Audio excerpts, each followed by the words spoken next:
বাংলাদেশের সীমান্তবর্তী chicken snake অশান্ত হলে ভেঙে যাবে গোটা ভারত। বিপদে পড়বে সেভেন সিস্টার্স খ্যাত রাজ্যগুলো। গেল 5 আগস্টের পর থেকে আলোচনার এক বিষয়বস্তু হয়ে উঠেছে শিলিগুড়ি করিডোর বা চিকেন স্নেক। মাত্র 22 কিলোমিটার দৈর্ঘ্যের এই ভূখণ্ড হারালে ভেঙে পড়বে গোটা ভারত। কিন্তু এই ভূখণ্ড ভারতে অবস্থিত হলেও চীন কেন এই ভূখণ্ডে রাজনীতি চালাচ্ছে? কেনই বা চীন এই ভূখণ্ড দখল করতে চায়? আজকের এই ভিডিওতে আমরা শিলিগুড়ি করিডোর বা চিকেন স্নেক বিষয়ে বিস্তারিত জানব। ভিডিওতে লাইক দিয়ে বসে যান শেষ পর্যন্ত দেখার জন্য। মূল ভারতীয় ভূখণ্ড ও উত্তর পূর্ব ভারতের মধ্যে একটি মাত্র সংযোগ পথ রয়েছে, আর সেটি হচ্ছে শিলিগুড়ি করিডোর, যেটি উত্তর পূর্ব ভারতের প্রবেশপথ নামেও পরিচিত। মানচিত্রে এই করিডোরের আকৃতি অনেকটা মুরগির ঘাড়ের মতো। এর জন্য এই করিডোরকে চিকেন স্নেক হিসেবে আখ্যায়িত করা হয়। অবশ্য করিডোরটির আকৃতিগত দিকের পাশাপাশি ভূ রাজনৈতিক ও ভূ কৌশলগত দৃষ্টিকোণ থেকেও এটি কার্যত একটি চিকেন স্নেক। কারণ এতদ অঞ্চলে ভারতের কোনো শক্তিশালী প্রতিদ্বন্দ্বী রাষ্ট্র চাইলে এই মুরগির ঘাড় মটকে দিতে পারে। অর্থাৎ শিলিগুড়ি করিডোর দখল করে মূল ভারতীয় ভূখণ্ড থেকে উত্তর পূর্ব ভারতকে বিচ্ছিন্ন করে ফেলতে পারে। একই কারণে শিলিগুড়ি করিডোরকে ভারতের অ্যাকিলিসের গোড়ালি হিসেবেও অভিহিত করা হয়। ভারত প্রজাতন্ত্রের অন্তর্ভুক্ত শিলিগুড়ি করিডোর এক্ষেত্রে একটি ভূ রাজনৈতিক দুধারী তলোয়ার হিসেবে কাজ করছে। এক দিক থেকে দেখলে ভারতের ভৌগোলিক অখণ্ডতা ও রাজনৈতিক ঐক্য রক্ষার ক্ষেত্রে করিডোরটি অত্যন্ত গুরুত্বপূর্ণ ভূমিকা পালন করছে। আবার অন্য দিক থেকে দেখলে করিডোরটি ভারতের জাতীয় নিরাপত্তা ও রাজনৈতিক স্থিতিশীলতার জন্য মারাত্মক একটি হুমকি হয়ে দাঁড়িয়েছে ভারতীয় সরকার নরেন্দ্র মোদীর কাছে। কেবল ভারতের জন্যই নয়, সমগ্র দক্ষিণ এশিয়া ভূ রাজনীতিতে শিলিগুড়ি করিডোর অত্যন্ত গুরুত্বপূর্ণ একটি ভূখণ্ড। শিলিগুড়ি করিডোরের দৈর্ঘ্য 60 কিলোমিটার এবং প্রস্থ 22 কিলোমিটার, কিন্তু কোনো কোনো স্থানে করিডোরটির প্রস্থ আরও কম, 17 কিলোমিটারের কাছাকাছি। ভারতীয় রাষ্ট্রকে দুটি ভূখণ্ডে বিভক্ত করা যেতে পারে, মূল ভারতীয় ভূখণ্ড এবং উত্তর পূর্ব ভারত।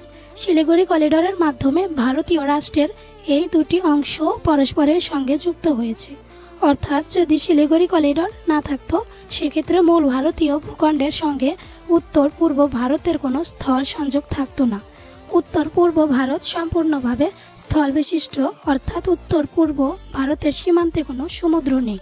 ফলে সমুদ্রপথে ভারতীয় মূল ভূখণ্ডের সঙ্গে উত্তর পূর্ব ভারতের যোগাযোগ স্থাপনও সম্ভব নয়। প্রশাসনিকভাবে অঞ্চলটি উত্তর পূর্ব অঞ্চল নামে পরিচিত এবং ভারতের 28টি প্রদেশের মধ্যে 8টি এই অঞ্চলে অবস্থিত।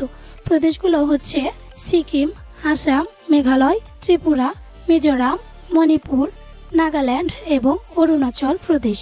এগুলোর মধ্যে সিকিম বাদে অবশিষ্ট 7টি প্রদেশ একত্রে সেভেন সিস্টার্স নামে পরিচিত। সেভেন সিস্টার্স অন্তর্ভুক্ত 4টি রাজ্যের সাথে আবার বাংলাদেশের সীমানা সংযোগ রয়েছে।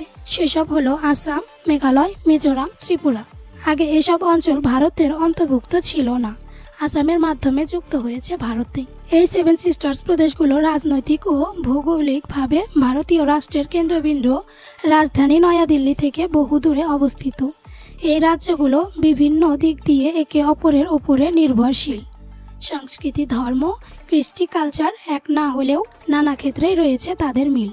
এসব রাজ্যের অধিকাংশ লোকই উপজাতি ও আদিবাসী।